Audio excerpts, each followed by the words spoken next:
Alright, what is up, y'all? It is Ravage, your favorite Final Fantasy YouTuber you never heard of, and I'm back here again today with another non-Final Fantasy, but you guessed it, Star Wars video. So, today I wanted to discuss something that has been bothering me for a while, and I mean a while. It's been years, okay? So, the title says it all. The writers for Star Wars, besides Lucas, do not understand Luke. I don't know how this happened, but, you know, it kind of stems from, I would talk about how I didn't like The Last Jedi because they assassinated Luke's character. And they're like, well, if Luke had gone through that, he would have absolutely exiled himself as a hermit. And I'm like, yes, but the problem is, he wouldn't have gone through that. Like... And this is an old, tired argument that I know a lot of pro-sequels fans are going to get mad at me about. But please save your retorts until I am done with this point, because I promise I'm not going exactly where you think I am. So, no. Luke would not have gone into the room of an adolescent 14-year-old boy who was having hormonal issues, that was being tempted by the darkness.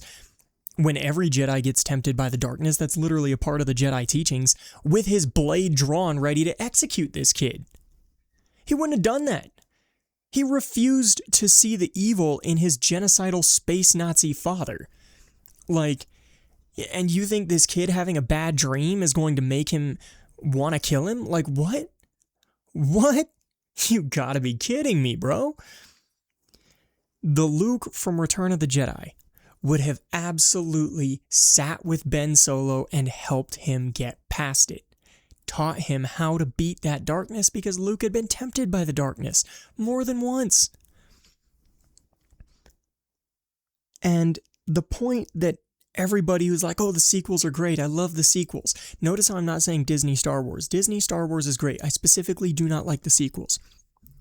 But the people who love the sequels, they're always like, well, in the expanded universe, there's the Dark Empire books, and Luke fell to the dark side in those. Yeah, and those books suck too. Like, you didn't accomplish anything there. I hated that story too. I don't care that Luke went to the dark side to quote-unquote protect Leia, or whatever. He still actually used the dark side. He would not have done that. It was still character assassination. Luke might have pretended to serve Sidious, and then pretended to struggle with harnessing the dark side until he figured out how to beat Sidious. But he would not have actually fallen. And then in other parts of Legends, there are parts of Legends where Luke is very, very good. Luke is a lot like how he was in Return of the Jedi. But in others, he's just a power fantasy, and he's kind of battle hungry, and it's like that's also not Luke. So, I don't know how so many writers get it wrong.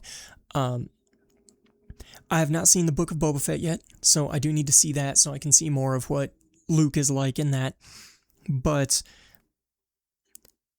the writers for Star Wars consistently get Luke wrong. They got him very right in Battlefront 2, but he had 15 minutes of screen time? You can get a character right for 15 minutes. That's not hard to do. But I don't know why. I just had to get this off my chest, that I think the writers for Star Wars, whether they are writing canon or Legends material, do not overall understand the character that is Luke Skywalker. Luke was written to be like Obi-Wan, in a way. They are both the definition of a Jedi. They are both what define a Jedi, but for very different reasons. Obi-Wan was simply the embodiment of the Jedi Code. Luke was supposed to be the embodiment of the Jedi spirit. And when you have him just willingly and quickly fall to the dark side, when you have him fall to the dark side at all, you demonstrate a fundamental misunderstanding of this character. But that's about all I had to say. I had to get that off my chest. Do you guys agree? Do you not agree? Let me know down in the comments below. Just keep it civil. That's all I ask. And remember, the Force will be with you. Always.